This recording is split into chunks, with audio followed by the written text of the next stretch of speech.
आंकड़े के बाद सरकार किस मुंह से कह सकती है कि 5% गरीब है? चलिए आपकी बात मान लेते हैं, 5% लोग ही गरीब रह गए। 140 करोड़ की जनता में 5% गरीब मतलब 7 करोड़ लोग। आपको 7 करोड़ लोग अगर गरीब हैं तो 81 करोड़ लोगों को मुफ्त राशन इसलिए देना पड़ रहा है कि अगर आप ना दीजिए तो वो भूखमरी से मर जाएंगे। नमस्कार दोस्तों, भारतीय जनता पार्टी के एक और झूठ की पोल खुल गई है। सुप्रिया श्रीनेत ने भाजपा की बखिया उधेड़ कर रख दी है। एक प्रेस कॉन्फ्रेंस करके ऐसे सवाल उठा दिए हैं जिसका जवाब देना भाजपा के लिए अब मुश्किल होता जा रहा है। दोस्तों, नीति आयोग ने हाल ही में देश की गरीबी को लेकर एक आंकड़ा पेश किया जिसमें बताया गया कि देश में गरीबी 5% से भी कम हो गई है।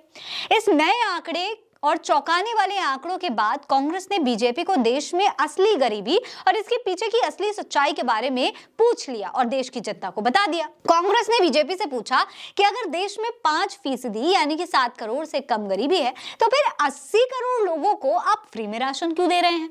अगर सब कुछ ठीक है तो लोगों की आमदनी बढ़ क्यों नहीं रही है? कांग्रेस ने बीजेपी से यह भी पूछ लिया कि नीति आयोग ने गरीबी से जुड़े अलग अलग आंकड़े दिए हैं, हालांकि इनमें से कौन सी रिपोर्ट सही है ये नहीं बताया। सरकार थोड़ा झूठ बोलता है तो चलिए हजम हो सकता है, लेकिन कुछ बातें ऐसी हैं कि गले के नीचे नहीं उतरती। दोस्तों, नीति आयोग की रिपोर्ट को लेकर कांग्रेस नेता सुप्रिया श्रीनेत ने एक प्रेस कॉन्फ्रेंस की और नीति आयोग के सर्वे पर सवाल उठा दिए। उन्होंने कहा कि नीति आयोग आजकल गरीबी को लेकर झूठ परोस रहा है। किसी भी तरीके से यह सिद्ध करने की कोशिश की जा रही है कि नरेंद्र मोदी सरकार ने गरीबी मिटा दी है।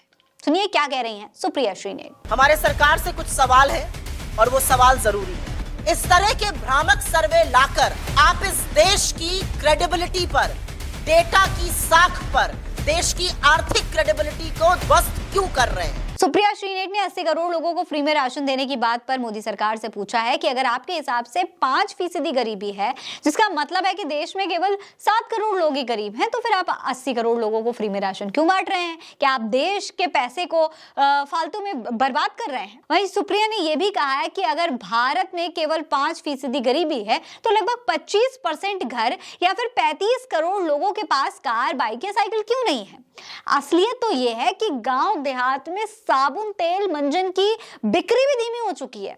अगर केवल 5% लोग गरीब हैं तो ऐसा कैसे हो सकता है कि 32% घरों या फिर 45 करोड़ लोगों के पास टेलीविजन ही नहीं है? आप ही का आंकड़ा अगर मान ले तो 46 रुपए प्रतिदिन पर 5% इस देश की आबादी गुजर बसर करने को मजबूर है। उसी में खाना, उसी में पढ़ाई, उसी में दवाई, उसी में कपड़ा, उसी में रोटी करने को मजबूर है।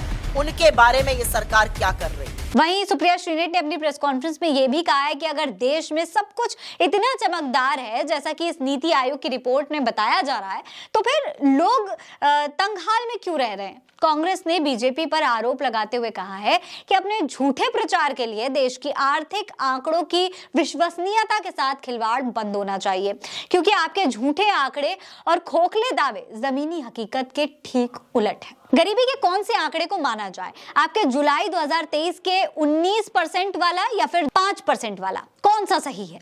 इस देश में 7,000 से ज्यादा लोगों ने आर्थिक तंगी के चलते 2022 में आत्महत्या की। आज की तारीख में हर घंटे 2 किसान जान देने को मजबूर हैं। दोस्तों, नीति आयोग को लेकर सुप्रिया श्रीनेत ने कहा है कि आज देश में नीति आयोग ये साबित करने में तुला हुआ है कि मोदी सरकार ने देश में गरीबी को एकदम खत्म कर दिया है। इसी रिपोर्ट में बताया गया है कि देश के सबसे गरीब 5% लोग अपना गुजर बसर सिर्फ 46 रुपए प्रतिदिन पर करने को मजबूर हैं। तो फिर ये जो लोग आज हत्या कर रहे हैं, बेरोजगार युवा हैं, वो नौकरी की तलाश कर रहे हैं, वो किस आंकड़े से आए हैं? वो कहां से आ गए हैं? वैसे दोस्तों, आप नीति आयोग के इन आंकड़ों के बारे में क्या सोचते हैं? हमें कमेंट सेक्शन में लिखकर जरूर बताइएगा। ये खबर आप उल्टा चश्मा यूसी पर देख रहे हैं। मेरा नाम है फरीन अंसारी। आप रहें स्वस्थ मस्त, बस यही है दुआ हमारी। मिलते हैं अगली वीडियो में, तब तक के लिए अलविदा।